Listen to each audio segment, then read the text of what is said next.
इस वीडियो में हम डिबेंचर्स के मेरिट्स और डिमेरिट डिस्कस करेंगे कि डिबेंचर से फाइनेंस करने के क्या मेरिट्स हैं और क्या डिमेरिट्स हैं।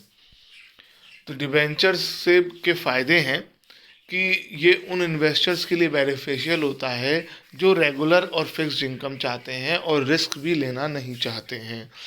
डिबेंचर्स जो है वो फिक्स चार्ज फंड होता है, तो ये कभी भी बिजनेस के प्रॉफिट में पार्टिसिपेट नहीं करता है। तो ये इक्विटी शेयर्स के लिए बहुत अच्छा है कि प्रॉफिट में इनको हिस्सा नहीं मिलता है, इनको अपना इंटरेस्ट दे के बात ख़त्म हो जाती है। ये डिबेंचर्स उस सिचुएशन में बहुत बेस्ट रहते हैं जहां पर हमारी सेल्स और बिजनेस की अर्निंग बहुत हाई होती है। तो इंटरेस्ट, जैसा कि मैंने आपको बताया, कि बहुत लो पे करना पड़ता है एज़ कंपैरिजन टू प्रेफरेंस और इक्विटी। तो ये एक तरह से इक्विटी का प्रॉफिट बढ़ा देता है। डिबेंचर होल्डर्स पैसा तो दे रहे हैं बिजनेस को, लेकिन उनके पास कोई वोटिंग राइट्स नहीं होते हैं।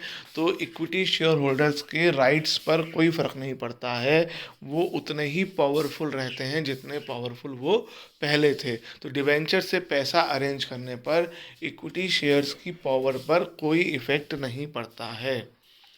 डिबेंचर से फाइनेंस करना हमेशा कम कॉस्टली होता है। अगर आपको ध्यान हो, मैंने आपसे डिस्कस किया था कि अगर हम interest on debentures, preference shares के डिविडेंड और इक्विटी शेयर्स को डिविडेंड को कंपेयर करें, तो कंपनी को सबसे कम जो पे करना पड़ता है वो इंटरेस्ट पे करना पड़ता है, क्योंकि डिबेंचर सबसे कम रिस्की होता है।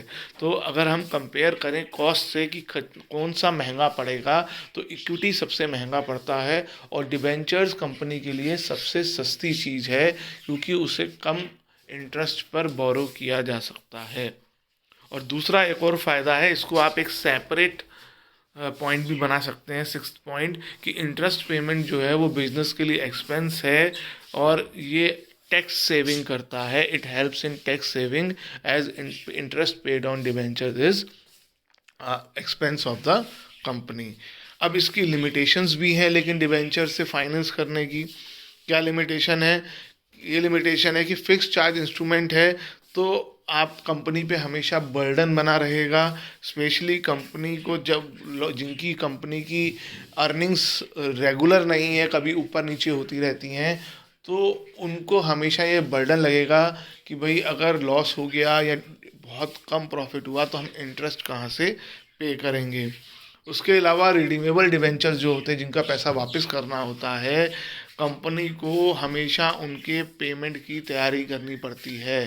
करोड़ों रुपए के डिबेंचर इशू होते हैं और पैसा वापस करने के लिए जब आपको करोड़ों रुपए अरेंज करने पड़ते हैं, तो आपकी बिजनेस में भी कैश क्रंच, यानी आपकी पास भी पैसे कम होने की पॉसिबिलिटी होती है।